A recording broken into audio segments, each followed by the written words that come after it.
Nga bulijjo tukomyewo Dr. T obadde weesudya weemulisa oyogera nnyo abantu bagamba oyogera nnyo omukulu Kadaga mukyala g'osinga okwagala bamukubye akalulu hands down nje njagala okubuuza olunaku olwaleero what next for Kadaga and Museveni ku bonna boyogeddeko ani mwavu relatively would say compared to Museveni and Kadaga aba mwavu ku bonna compared to you ani mwavu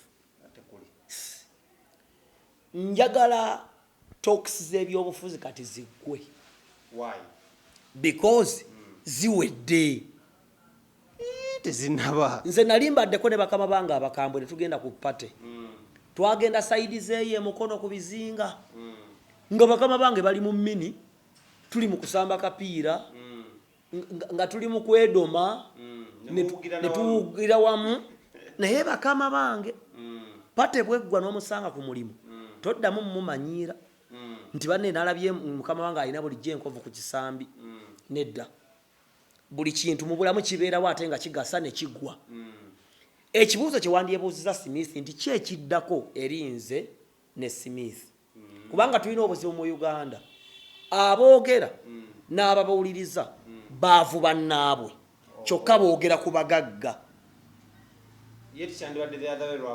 kubanga okubuuza nti what is next for Kadaga omukyalo omugagga akoledde mu gavumenti emyaka 35 ne President Museveni amaze ebyobufuzi bya Uganda emyaka ekisoba kati mu 6 nga mwali muli then ekibuuzo ekyamagezi kyandibadde kimu ekyokufumiitiriza nti what is next for us as youth as Dr. T as Smith kubanga ffe tulinawo obusente obutubeezaawo ng'abavubuka naye tuli baavu kyokka waliwo abatulaba ng'ate tubasingako kitegeeza ate abo baavu nnyo naye obwavu tetulina bubeezi ssente naye tuli baavu tukyayinawo akaseera akakola ki akakola kati ekibuuzo kyandibadde kimu what is next for Dr. T Amale what is next for other youth abali mu kutulaba bameka bayinza okwebuuza ekibuuzo ekyo ku Uganda ya leero gye bali bangi lwakuba abasiru bakola nnyo noise naye abagezi bangi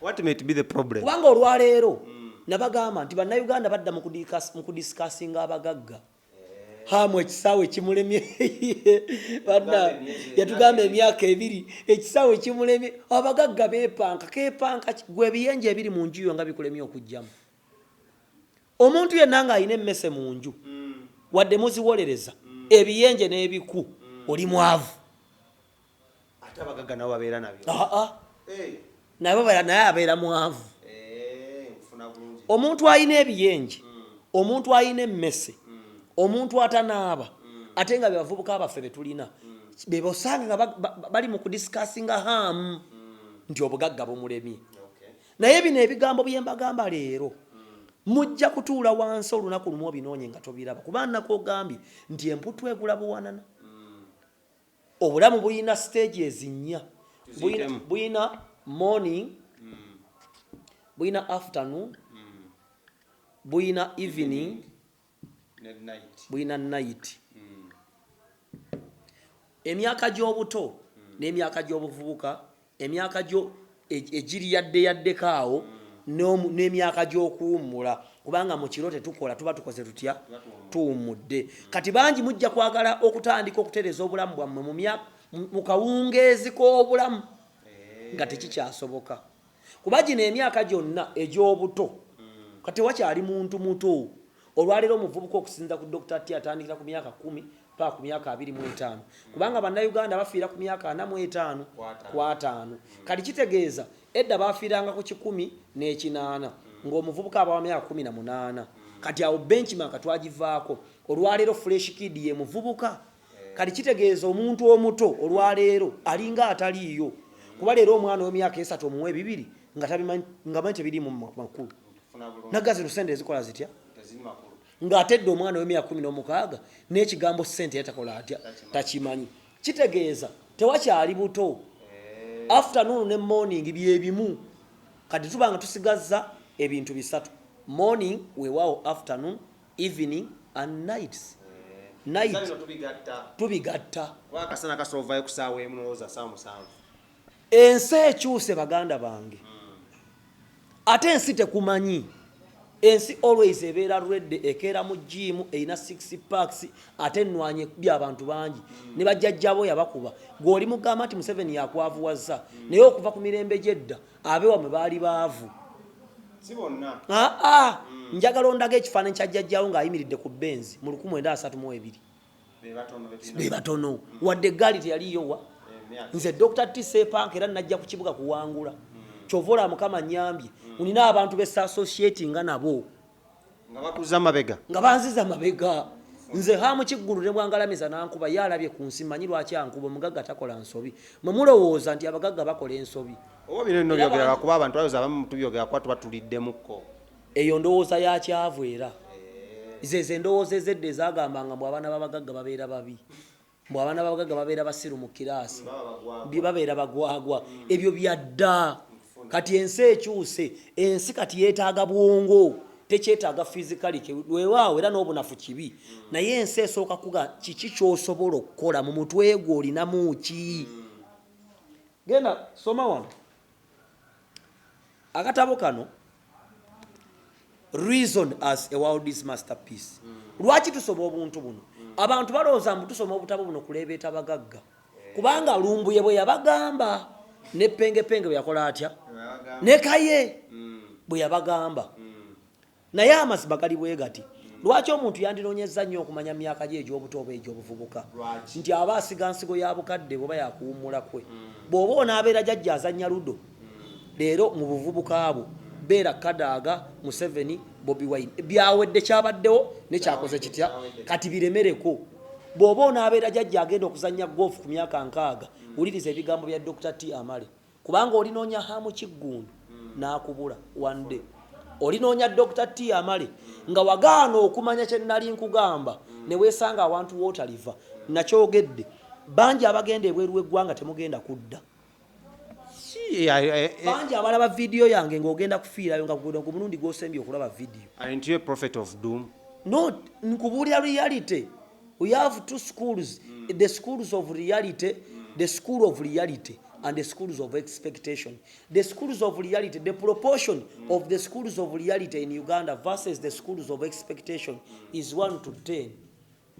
Osange somero lya reality eri nosange lya expectation 10 kubanga abantu baagala biboweevu baagala bagamba be baagala naye always eddagala ttono libateekako sugar empeke panado quinini aba quinini Panada awunya bubi nze nalwala nnyo mbuto namira ku buli kika kya ddagala waliwo eddagala ebampa lyali lya yero bwali naye muganda wange Smith ng'obweke buwunya bubi ng'ate bukaawa omira fansido omusawo nagamba nti nywa nnyo amazzi ate weebake kubanga aleeta kantolooze reality ereeta kantolooze bangi mulimbiddwa mbu Uganda nsimbi mugende eweeru w'eggwanga njagala ompa ensi 3 ennungi Toleta America according to ratings abazungu always bajja kwessaamu bwe tudda mu mupiira basoosowaza nnyo Maradona kuba ali muzungu munnaabwe Perenga tebamwogerako Okochanga tebamwogerako Thierry Henry nga tebamwogerako George Weah nga tebamwogerako Bamboma nga tebamwogerako because baddugavu babazungu bajja fulumya ratings bakulaga nti ensingi wane waffe wensi wosobola okugenda mu bondi ne weegulira emmotoka n'ogisasula n'ojja ne receipt mbazungu bya credit bayina obusibe bwe babateekamu nabo era kyovula nti baddukira mu Africa ne beeyagala ensinga Uganda ennungi oligisangawa bwe bambi famire wa menterevu buli kimu kigenda nakukola n'okikola nekimanya kituuka njagala nkubuulira ekintu kimu abaana abagenda ebweru w'eggwanga badduka kubanga Uganda mbwe balemye badduka kuba tewali mirimu bubagezezzaako nnyo Uganda nga mulimu n'abaakamala senior 4 bandiddukidde ku level of education alina essimu smartphone ya mitwalo 9 assaako data on average omwezi omutwalo 10 oyo gwolaba nnakyalo oba ssekyala akola Facebook live buli kaseera alaba video apostinga alinya transport n'akyalira mikwano gye alina omulimu gumu ensi gye tulaga osanga abantu omuvubuka myaka 18 19 alina emirimu egi ate nga asoma wane waffe bw'okeera mu ttawuni n'okola akalimo saa 11 n'onnyuka ng'odda ku buzannyo ng'olaba ng'ogenda ku live anti oli akusuubiza agenda kujja ali bweru wa ggwanga gwe nolowooza nti abeera mu Amerika yakusinga bangi abagenda e Bungereza ne mu Amerika mu 9 mwegi tebalina kalina n'ezibazza zakola ki bangi abali trap tebweru w'eggwanga nga balemwa okudda tewabaawo akutiisa miliyoni 4 z'okwata okugenda ebweru w'eggwanga nsonga yakumanya nakusooka kwetegeera gwani tuula wansi noonya ki kyensobola nga nze buli omu alina obusobozi bwe buli omu alina waabaliza obulamu naye tetwagala kutawaanya bulamu bwaffe obulamu bwaffe eva twagala kubunywesa mata kyokka ye ensi egaba kawunga namwe gataliiko nva ensi nga si nyangu ensi tejja kukuyisanga nnyoko bwana akuyisa nze tebankwata batyo nze tomboggolera ka boosi kaleekaana boosi aleekaana nnyoko yali akwagala yakuza ekyejo ensi tekumanyi oli mukambwe ennyo leero anti ensi engirabye nina emyaka 28 namanyika nina emyaka 40 nga ndi wa bugingo ku Soloti nenzira kusimba erinnya ne lyongera okutumbuka nkoze ku nsobi kyova olaba mbalemerako saagala muvubuka waliwo abayiga nga balabyeko waliwo abayiga nga tebalabyeko waliwo abayigira mu nsobi waliwo abayiga nga bababuulidde oyagala kaani lwaki abasinga mujjukira okubuka nga maze kwekoona anti kiri bwe kiti because tetwagala kuyiga waliwo omuntu nga leero omaliriza osayininze ng'olina ekirowoozo ekigenda ebweru nkwegayiridde muganda wange sooka otuule wansi wulira reason as the world's masterpiece Africa and Uganda's success and failure based on reason and reality by Amis Kigundo obutawo buno bubeerawo ku supermarket bubeerawo ku shero mu bookshops ne ku net kyemanyi bwogera n'okanoonya osobola okudownloadinga n'osasula akasente n'okasoma reason chapter 4 reason as opposed to physical force endowooza okufumiitiriza nga kulwanagana ne bode kubanga olwalira abavubuka tebaagala kweyambisa knowledge beeyambisa defiance opposition action momentum attitude altitude beeyambisa force beeyambisa pride beeyambisa zekyendi their physicality wulira the world is fully migrating from physical force to brain power currently today there are less developed countries at war it has been generations since Europeans last had a war on their soils they apply reason in solving their differences rather than total self-destruction like some societies have done reason as the world's masterpiece reason as the world's masterpiece chapter 4 nti amawanga g'abasungu gaatuula wansi ne gagamba banne ki ekitulwanya okwezanga emabega buli kaseera buli wosaawo olutalo ebyenfuna bidde emabega abantu bafa musigala ebyobeera ku mitima bo ne bayiiya batabula nsinda tebakyatabula zaabwe ekiseera kya World War 3 bwe kyatuuse ne bayiiya corona kuba tebakyalina budde nti omumerika asimbye mu Amerika akube Russia mbu omulasha akube China tebakyabulina obwo obudde because bakimanyi bo bennyini beesaanyaawo kati ffe wane waffe ffe mulimba muwage jikube kawansi wali kuhamu ebyaba mu 7 byaba mu host gendo byase yambuka ku Bank of Uganda kuba bamukube sasa government imbi oli agalajje akwata amayinja akube Bank of Uganda police ekole ki anti yekalakasaayo n'onalega ekyejo kyewaabwe n'amaalo g'e Masaka abatafumitiriza kyogezaako gamba kakati olwaleero ensi ebweru w'eggwanga tutwala maanyi gaffe ne tutwala magezi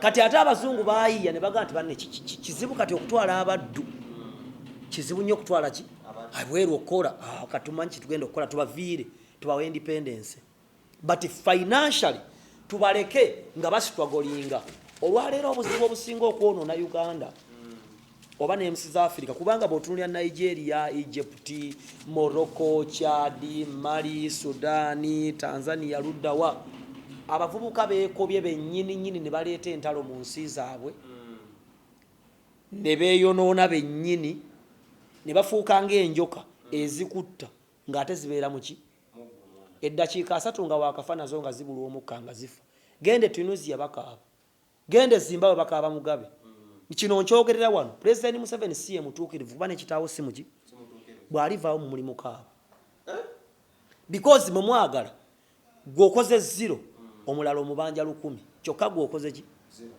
abazungu batussa mu mbeera kuba bakizuula nti kizibu okutwala abaddu ng'obayisa ku nnyanja nene bamanya nti omuddugavu w'amaanyi ate obwongo akozesa butono kyovula Ferguson yagulanga abaddugavu batono yagamba omuddugavu gooleeba nkalu n'asinzira akuba omuliro akatimba akayuze era yagulako bajemba Ferguson yetakkiriza mbaddugavu ate Mourinho abakola ki because for us twagala physical force rather than reasoning kati abazungu ne batulwaza endwadde 2 nga ziri financial batulwaza kye bayita financial constipation constipation kwe kuzibuwala mu kufuluma amakuba agandivuddemu ssente okusinziira ku lukalu lwaffe olwa Afirika tuli basajja bayiiya tuli basajja b'amaanyi tuli basajja abalina ettaka eggimu tuli basajja abalina resources ez'omu ttaka ne babitujjako financially ne tutandika okuzibuwala okufuna ensimbi olwaleero amawanga ga Afirika gonna nga ne Uganda kwogitadde abantu bekkama mu kufuna ensimbi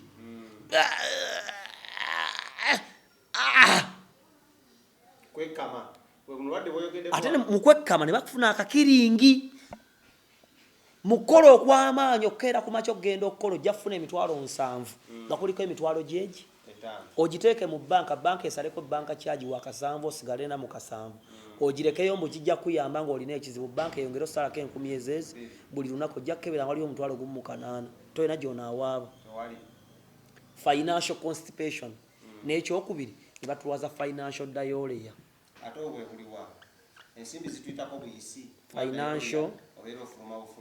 financial diarrhea buli kasente k'okwata kalina ekikalinze kyokka gy'okafuna toyiya kugaziya otandika excuse ladies and gentlemen abandaba mwenna abavubuka bannange n'abato n'abakulu excuses oba an excuse is a wide road to poverty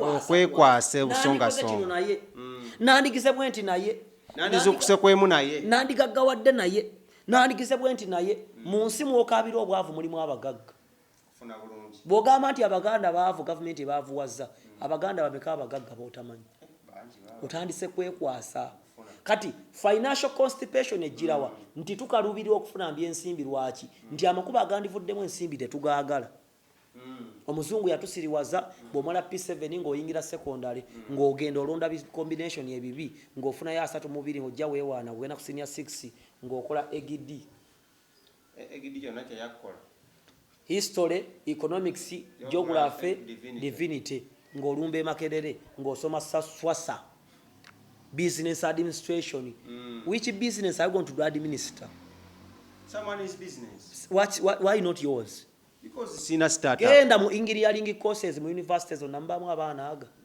abalala 10 ate batandika mu year 1 3 bamala basatu genda mu journalism mudidi genda mu swasa humanities mudidi teaching ejjude genda mu construction genda mbasawo genda mu bazimbi genda mitu by'amafuta birimu ki birimu batono because tebagala kola coursework tebagala kwetawaanya tebagala bibalo tebagala bintu bibanakuwaza kati bagenda kulwala financial diarrhea okola obusente butono oyita mbulumye bufuna ate bw'obufuna rent airtime nyoko yalwala ekibumba oyina kati nojjosikazaako emitwalo 10 ate jjukira sente zino baziteeka mu banka government esazeeko omusolo gwayo kufuna bulungi bwesalako omusolo gwayo wafiseeyo emitwalo 52 ogitadde mu banka bw'ogiteeka mu banka ng'esalako banka kyaji yaayo ng'etandika okutemaatema mpolampola kati banka eyo ng'ejja edduka emisinde ga nti muganda wange ndabayoka emitwalo 5 ku akawunti yo lwaki tofunayo ka salary loan ng'okafuna obanga banka ejjeewo n'obuwala buno obwambadde uniform obulungi nga bwewola bwe weewola olwokuba oba oyagala ssente bakuwadde miliyoni 7 mulundi mutozirabanga ng'okyamuukirira ng'okwata ebbanga totegedde taamuzi zaazo interest eri waggulu weewoze miliyoni 7 ozizaayo emyaka 3 oba 2 n'ekitundu totegedde nti ozaayo 14 ogenda okulaba ebbanja likola litya kubanga banka yakutega obulipo Hamu Kiggundu azze agambye nti they carried out an audit in 2019 on their accounts where it was revealed that a bank had unlawfully, without their knowledge or consent, within a period of 10 years, excessively withdrawn their accounts of a tune of 34 billion shillings and $23 million. Bank accounts are Hamu agamba nti myaka gye mmaze ne Diamond Trust Bank manyi mukwano gwange yansimako billion 3.4 n'endala billion 2.3 nga simanyi. That is really bad. Kati avuddeyo awaabye akati bannayuganda abali mu kubbibwa banka mukole ki mubuuke n'osanga ate abalina emitwe eminafu nga bayomba kuba bamanyi buli mugagga wa Museveni bannayuganda balina omuze bakyawa abagagga bannayuganda tebaagala bagagga kubanga nti the bagagga babba from the poor. Kakati financial diary abuliko ofuna financial institutions ndwadde feffe nnyini obuzibu tulina tuganye okukyukakyuka n'ensi. Omusajja agambye mu katabo kali agambye bw'ati nti ensi mu reason as a world masterpiece agambye nti ensi yava kati mukozesa amaanyi yadda bwongo. Kitegeeza tetujja kwerabira kigambo kye bayita ICT, tetujja kwerabira kigambo kye bayita talent C, tetujja kwerabira kigambo kye bayita agriculture, tetujja kwerabira kigambo kye bayita technical and vocational. Bino ebintu bya mutwe kuyiya fashions kutondawo bintu bijja bino abaana batono ababigendamu. Era muvubuka munnanga atalina mulimo by reason sit down obuuze nsobola kukola ki, what can I do, ng'oli bwakimpa nkimanyi.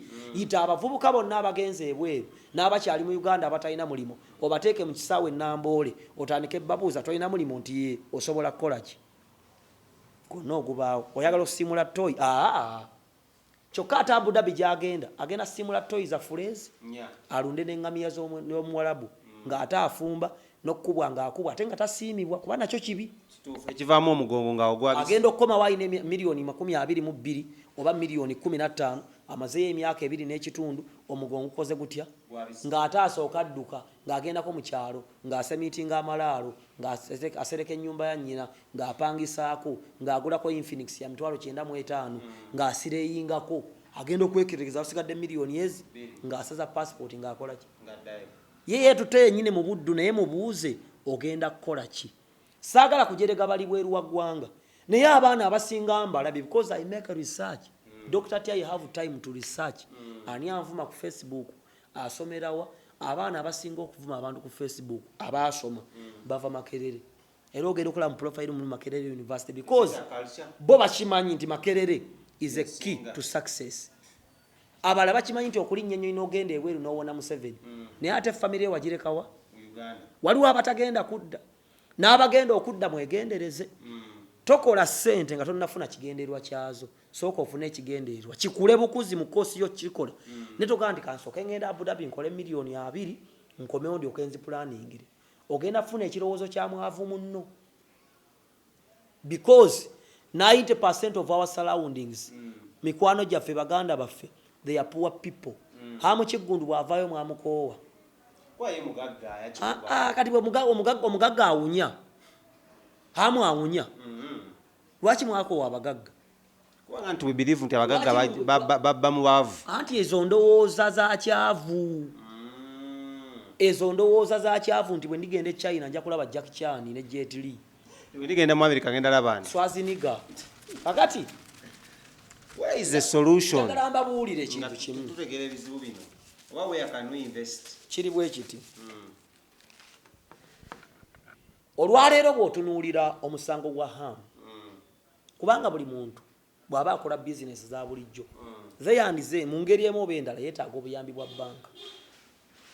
Abavubuka bangi bali ebweru w'eggwanga bakola obusente bwabwe ne babusindika ku akawunti za banka zaawa ne bubbibwa ate balina abayamba.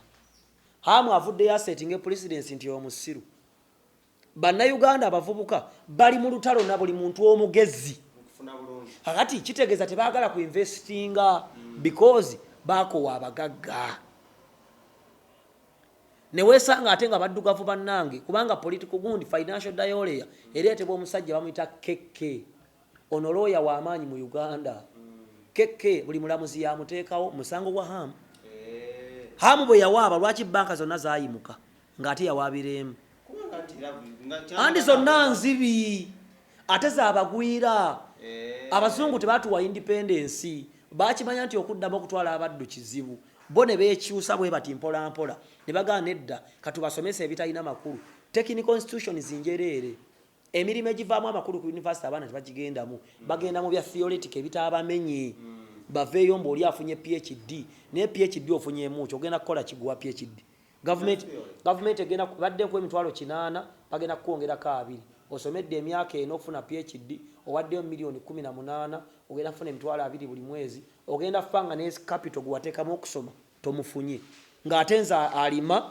capital wange enkola ki nze Dr. T manyi okuzimba nina vanira ndi comedian ndi presenter ndi musajja mulokole n'emirimu emirala egiyinza okugwawo kubanga ensi yeetaaga omuntu nga muyaaye so obuyaaye buli obubi weetaaga omuntu omujagujagu omugezigezi si mu bubbi nakufeera bantu kati keke kiwanuka yeerooya afuusa kigoye weezinge mu musango gwa hamu kigundu lwaki anti awagira bagwira okutubba ye muddugavu munnaffe yeegasse ne banka enkwira okubba bannayuganda kati kitegeeza nti ekigenda okuvaamu singa bannayuganda batwalibwako ebintu byabwe kuba buli bantu abeewola ku bantu 10 abeewola abantu 8 ebintu byabwe banka zibitwala abantu bonna basiru kitegeeza banka ebatega obulippo fe abatereko omusaala ku akawunti zaffe tugenda okulaba nga wasigaddewo obusente butono bannayuganda gavumenti yokka eyinza okuba si yebaavuwaza kuba gavumenti etwala musolo ate bangi abatakola ki 3 miliyoni 46 abawa omusolo mu bitabo bya URA bali miliyoni 1.47 kati gwe byowooza mbungula sukaali mpa omusolo sukaali kuliko nusu nga 3.8 buli kilo amafuta gogamba gonya kuliko nusu nga 5 buli liita sabuni gwogula kuliko nusu nga 2.7 ojja genda okulaba gwe yeewaana mbungula ebintu ebiriko omusolo ku maduuka ng'omwezi ow'emitwalo 3 kyokka oyagala flyover oyagala ennyonyi abaana basomere bwereere eggwanga baasi nga bututambuza obumotoka obwawaya Uganda ebenga mu America towa musolo kati kitegeeza nti bannayuganda singa banyigirizibwa mbyensimbi naddala banka okubabbanga bagenda kutandinga violent bafuuke kino bw'osoma wano olaba this case will make people to lose confidence in the judicial system where they will now resort to jungle law to resolve disputes. This will increase socio-economic insecurity due to the absence of the rule of law. The bankers' action will frustrate Uganda's efforts to attain a middle-income status, which must be supported by a robust commercial justice system, which we now lack. Katolo omuntu akoze atya? Omwana agenze ebweru w'eggwanga akoze obusente bwe. Obusente obulina ebizibu bya mirundi 3.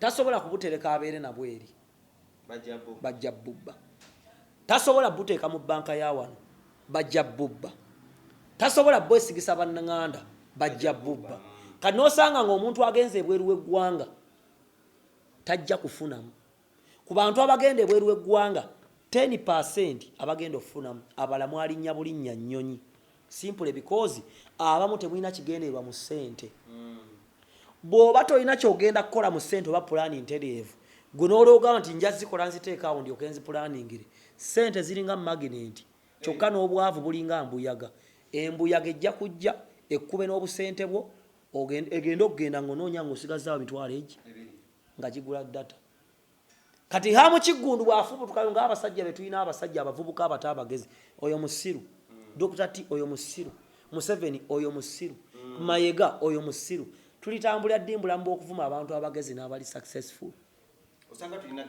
This is the solution.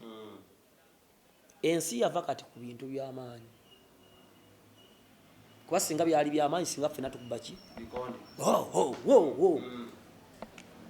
ebintu bisatu ebyasigala mu ssente muvubuka munnange mwenjagala ateeke ssente ze ICT information technology, information communication technology. Yes. Ebintu bino mwe muli creativity, innovation, social media, graphics, camera work, emirimu gyonna egikwatagana ku by'emitimbagano ba computer, ICT, technology, okuyiya app. Bavubuka bameka abasobola okutula wansi ne bayiya app. Batono nnyo. Kubanga tebaagala kutabanya bwongo bwabwe.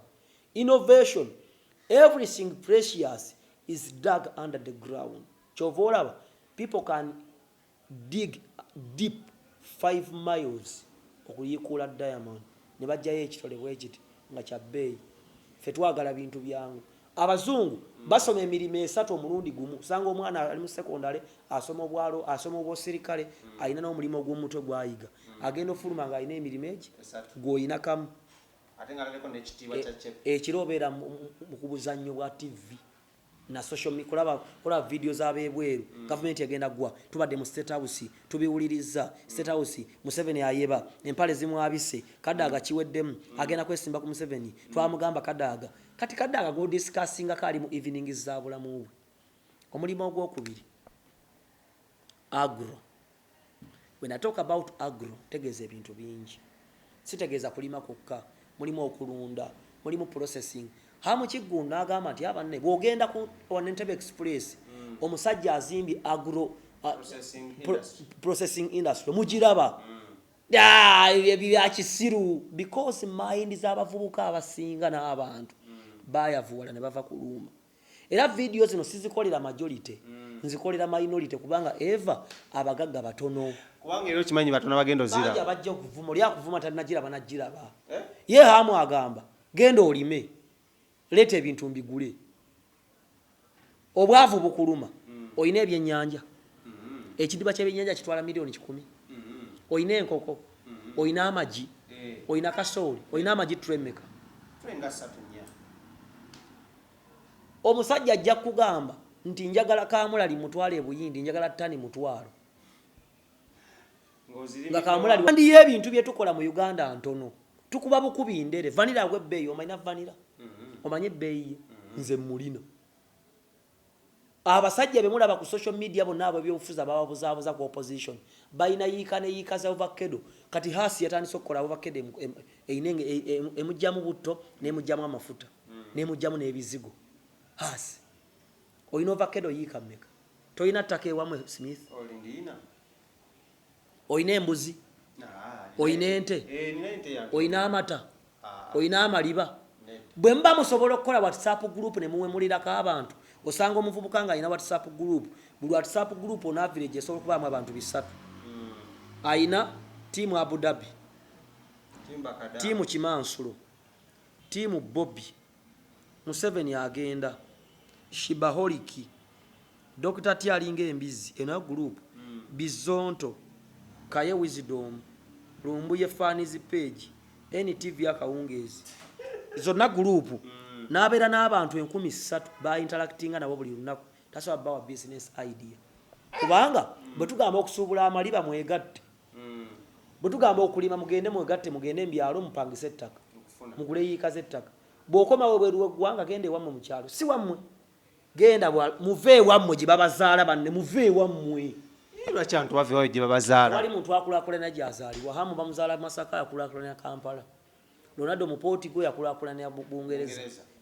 Gundi Messi mu Argentina amanyikidde Spain.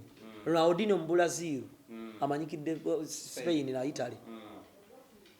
Kizibu okukolera erinnya mu nsi yo kubanga abantu baba bakumanyi. Waliwo abaali bamanyi Hamu mu butonga atali gaggawala. Kuba bamumanyi ayinza okuba ne mu kirasi yasembanga. Kati omuntu akumanyi Eva tali kuwaliwo mu kwongerayo. Ali bakuzaawa. Va wammwe gende nakaseke oba bakuzaala Kayunga. Gende nakaseke gula yikezi. Ndiya kyozikolerako. Va mu Kampala, va mu mobile money, va mu boda. Nezi leta ka center akabulikanako. ICT, agro kulunda, kulima, kubajja, kutunga, fashion n'ebirala ng'ensi bwetambula. Vocation and technical. Ebintu by'omutwe. Okusereka, okuzimba, okubajja, okutunga. Ebintu by'omutwe byonna bikuwa room y'okuyiiya ekitabanga nawo. Thirdly talents, fourthly talents. Yimba bulungi. bazondo kyabatwalira bbanga kyofuuka ab'amaanyi mwezi ogwo because they had something new. Dr. T abaana bajja Dr. T tunoonya mirimu mu media mbuuza what new idea do you have? Nze okukola nga ggwe nti oli musiru genda ggwe.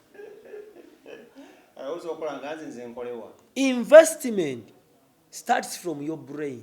Kwezuula ki kyendi weekweke obulamu bulimu ekigambo kye bayita okwekweka. Buli wonaabeera wali abantu abakumanyi ojja kusigalaako.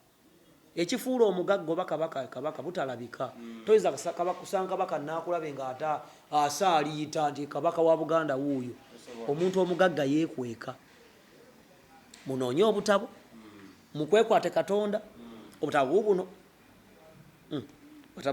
buli chapter gy'obikkula buli w'obikkula wakuyamba. Formal education. This is the kind of education we get from formally organized system like schools, institutions, technical institutes, army training, colleges and likes. These are usually have level stages, courses and qualifications. Informal education. The formal African education system were introduced by their former colonial masters, meaning they are foreign education structures and systems not indigenous. Omwana asalawo yekka n'agenda asome Napoleon Bonaparte. Dr. Tina asalawo agenda asome bitumu ne asasfereti, asome site concrete, asome boarding and holding, asome scaffolding, asome underpinning, asome bricklaying, asome mota mugumuyita sandi omusenyu guno omutabule, asome cement, asome okuba engalama. Omwana akuba engalama milioni 2. Omwana akola floor tile tali avuwala. Omwana amanyi okuba plaster tali avuwala. Bwe yasoma swasa ne business administration ogenda kuliawo. Omwana amanyi okubajja tasobola kwavuwala. Mugulo obutabo. Mikwano gyange abamu amanyi namba yange bajja mu inbox nembo for free. Bensobodde. Nebubeerawo. Noonya amagezi. Social media abamu kubajje ideas bakola. Koyigira okulunda ebintu ebyenjawulo. Koyigira fashion. Bannaffe abalala banoonya bakakofira kamyufu waali kimbugule otakyatwagala. Ne bagendako ewa penge. Ne bagendako ewalala. Bano abantu ino boogerako mu lwatu kuba nabo batwataakinga muki ne batuwemulana mu lwatu because balaba tubabbako abantu. Naye nkubuulira muganda wange bw'ogaana okuwulira ojja kwesanga abantu wootaliva. Ojja kwesanga lumu mu kiyumba ky'omuwalabu nga toliddamu kujja Uganda. Solution. Bw'oba tomanyi ICT nga togwamu agriculture agro togwamu vocation and technical togwamu talents, forget about being rich. Watanga tubigwamu nengo inako ababigwamu abakwetolodde. And that be a solution. Anagaggawala bakugaggawala. Nze Dr. Tine wenfaano nzuukira because nina mugaso mu nsi. Era nabagamba abaana nga tusoma. Nembaga abaganda bange mbabuulira ebigambo ne munjerega n'enkya we naayimirira. Nammwe mbabuulira ne munvuma. Leero we nnyimirira oyinza okujeregajeregawo kale. Naye enkya we ngenda okuyimirira tojja kuyimirirawo. Atalina chance enkwata mu ngalo leero ekufudde kubanga enkya nja kubaako abasirikale. Nga baaki? Siremererwa. Waliwo omuntu w'amakulu atakuumibwa. Olaba ne kabaka gwe basinga okwagala bamukuuma. Oyinza sembera kabaka ndi beene. Emigga egikula ate nga gwe erinnya ly'ekika. Smith. Engamba ly'ekika. Shadik. Ery'ekika. Eryogenda ne. Kale gundi. Kavuma. Nze Kavuma. Musajjawo abasirikale dda wali ebbali. Mu bulamu bw'ensi eno waliwo abantu abayitondebwa nga ba mugaso. Nze Dr. T siri wanayinki. Siri muntu wa bulijjo. Sigoberera kyakaali noonya abantu b'amagezi. Nze hamu ne bwankuba oluyi. Omugagga takola nsobi. Mwe mulowooza mu omugagga akola ensobi. Abavodde ekitiibwa ky'obuntu. Waliwo omwavu alina ekitiibwa. Waliwo omwavu alina ekitiibwa. Hamu asobola okuba kirumira oluyi. Mugagga munne. Tasobola kukola bimukubya. Naye gwe bingi by'osobola okukolera amaaso ga hamu ebikubya oba amaaso g'omukulembeze yenna. So nga twagala omaliriza bubaka ki bw'olina eri abavubuka abatwala ki kye bayinza okukola naddala mu kano akaseera nga badde mu byabufuzi ebifuzi ogambye biwedde. What next for them? Eno ngombo yange buli kaseera 10 ofuna 2 mu mathematics, 10 bulamu bwa bulijjo ofuna 10, omwafuna 5 omulala 0. Obulamu ky'obubala leero si bwe kiba. Ensi ekyuka. Bwe twakuliranga ab'amasaawa ssebo basajja beeraga omutwalira essaawa n'emalayo emyezi egi kati essimu zaadibye essaawa. We twakulira nga waliwo bye tumanyi kati byakola ki abantu omuntu eyafa mu 2000 amanyi AC Milan ekyali y'amaanyi amanyi Leeds ekyali y'amaanyi ajja genda okuzuukira kati nga Leicester yina FA agenda okuzuukira nga Chelsea eri ku finals za Champions League ajja genda okuzuukira nga Croatia yatuuka ku finals za Champions za World Cup ensi ekyuka everyday abantu ababuzaabuza bonna nga muvuddeko abeebweru abamu bemulaba ku social media tebabaagala Dr. T yakola ki yeggwa kuggwa abasajja betulaba abagagga betwegomba balina ennimiro balina vanira balina amajaani balina hotels bainvestinze mu Rio Estates bakoze ebintu ebyenjawulo ffe ababagoberera twagala tukeere ssente zitujjiraawo mukama bakuume nze Dr. T amali kale ndowooza tusukka waawo Dr. T amale bw'atyo wabadde musibe bulungi mweraba